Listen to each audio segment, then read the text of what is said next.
Good morning, weirdos. We have these things called desk duty, which are like mandatory office hours, where I sit at the office in beautiful downtown Wilmington and wait for some unsuspecting victim who just comes in thinking that they're going to ask a question about a house, and then you get them. You get their email address and their phone number, and then you never leave them alone. So I'm all decorated. You have to be there at 9, which I'm like, are we growing crops? Good Lord, I didn't sign up for this. I learned a very valuable lesson this week that I thought was worth sharing.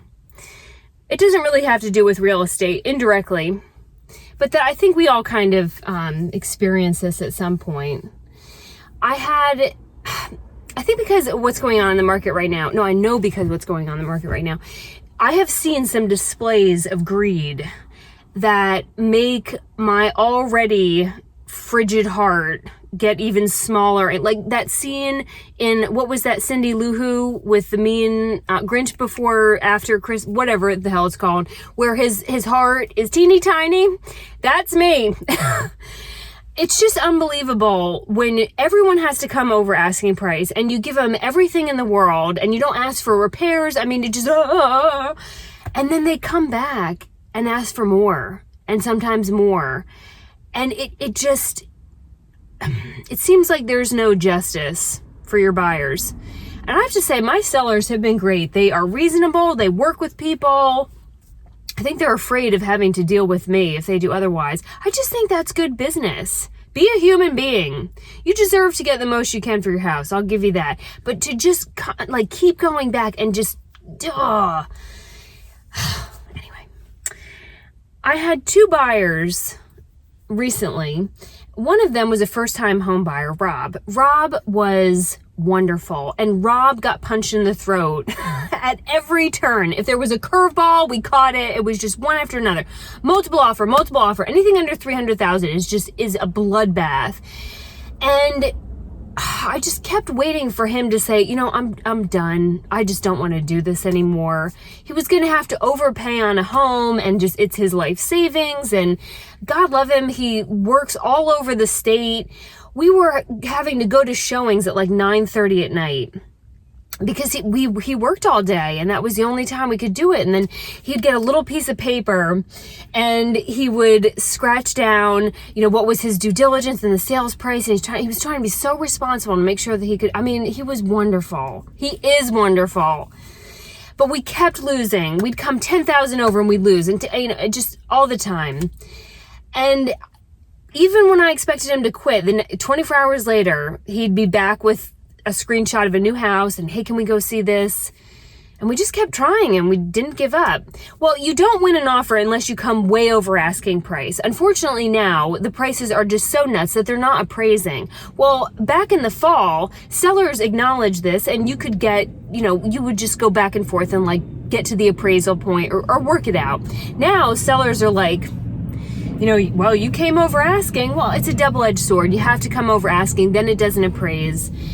For reasons that were not the fault of this side of the equation, when Rob finally won a multiple offer situation, which he was deliriously excited, and so was I. Again, the boo-boo was not boo-booed on this side. We lost about $17,000 in appraisal value. And it was just the umpteenth time that I had to call him with bad news. And he didn't freak out.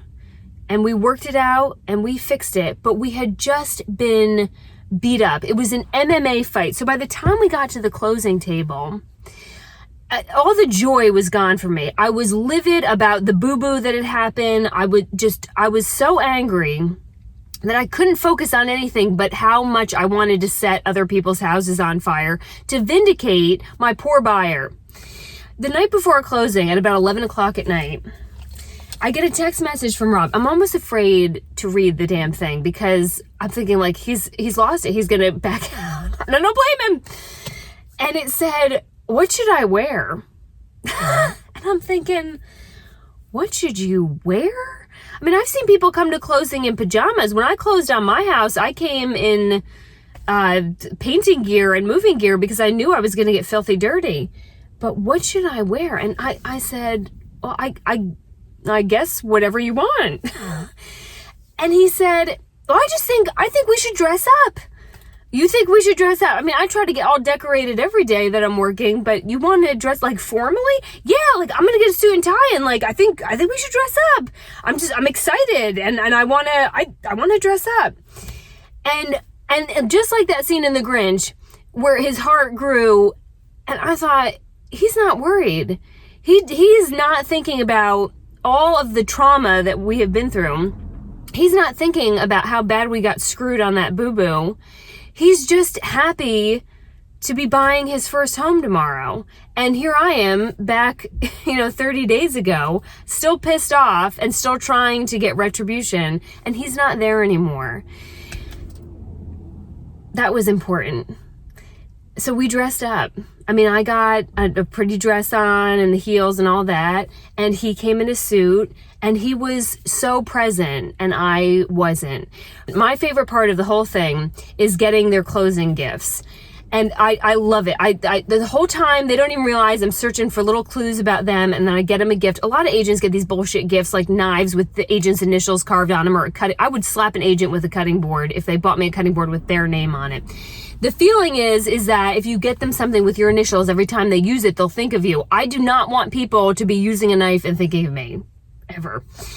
So when we finally won that one, we learned about that specific home, that it's on something of a bluff, and during Hurricane Florence, the neighborhood flooded, but that home didn't. And the current homeowner got out his grill and was grilling steaks, and he fed the neighborhood. And Rob just so connected with that story. That's all he talked about, was that was like the hero home.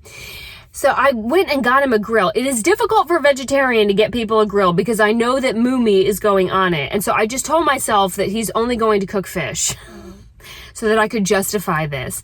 But I got it, and this big thing, and I was lugging it around, and I wrapped it in a parking lot before we went to his final walkthrough. And I'll say this, when Rob tore back that paper, every woman wants a man to look at her the way that Rob looked at his closing gift. I mean, just joy, just man joy. They're so simple. They're wonderful creatures. You get him a grill, you get him a man cave, you get him a TV, you wear something skimpy around the house once in a while, and they're thrilled. They're thrilled. They're so easy. Women, no, but men, very easy. He was delighted, but he was so present and I wasn't. Similar story.